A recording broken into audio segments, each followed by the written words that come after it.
Düşünürəm ki, burada artıq iqtisadiyyat yox, daha çox siyasi tərəfləri var və Rusiya tərəfi üçün çox vacibdir ümumilikdə Paşinyanın hansı qərar verəcəyi və Paşinyanın hansı kursu davam etdirəcəyi.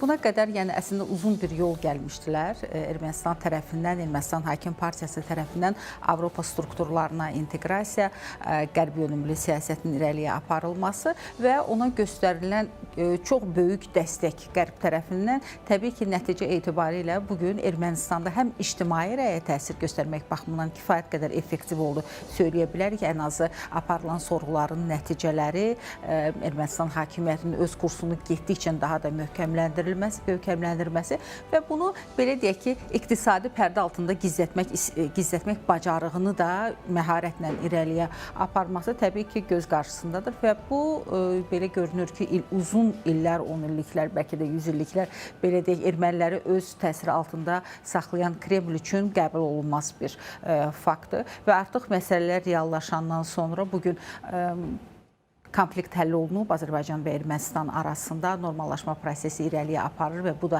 qərb platformalarında dəstəklənir. Yəni, belə bir səhnənin formalaşdığı məqamda artıq Rusiya rolunun zəiflədiyini görünür ki, dərk eləyibdir. Ona görə də xətrinizədirsə Moskvada keçirilən 1 aprel görüşündə də kifayət qədər böyük təzyiqlər göstərildi. İctimai şəkildə Paşinyana bildirildi ki, o artıq tərəfini seçməlidir və rəsmi mövqeyini ifadə etməlidir. Amma Paşinyan onu da söyləmək lazımdır ki, rəsmi mövqeyini bu və ya digər şəkildə net ortaya qoymur. Yəni, biz onun bəyanatlarına baxsaq, bəli, o qərb yönümlü siyasətini de facto davam etdirsə də, ara sıra Rusiya ilə münasibətlərini kəsmək istəmədiyini, Avrasiya İqtisadi Təşkilatı ilə, birliyi ilə bağlı Ermənistanın mövqeyinin dəyişmədiyini, məsələn, mən bir faktı söyləmək istəyirəm.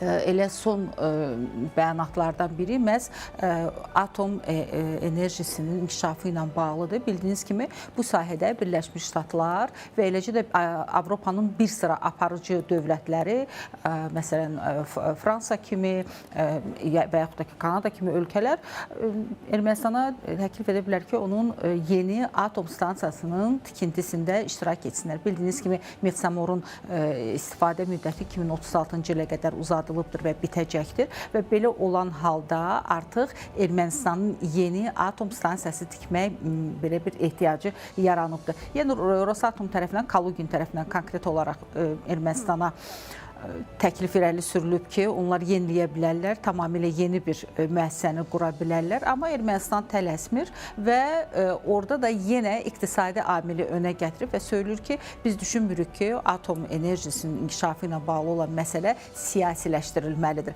Yəni, gördüyünüz kimi öz addımlarını kifayət qədər Ermənistan ölçüb biçilmiş, hədəflənmiş, siyasi motivasiyalı qurur, amma yəni, təqdimatını onun iqtisadi motivlərinin olduğunu da söylüyor və Paşinyan bildirib ki, onun üçün ən əsas məsələ keyfiyyət və iqtisadi səmərəlilik olmalıdır. Yəni, ona görə də Paşinyanın Putinin tələbinə verdiyi cavabı da əlbəttə ki, məhz bu aspektdən dəyərləndirmək lazımdır ki, mahiyyət etibarilə Putinin dediyi baş verir. Yəni, bundan əvvəl də artıq ayrılmaqla bağlı Ermənistandan belə bir bəyanatı da vermişdi ki, biz çox sivil qaydada ayrılacağıq, boşanacağıq Ermənistandan əgər onun addımlarında hansısa bir dəyişiklik olmasa.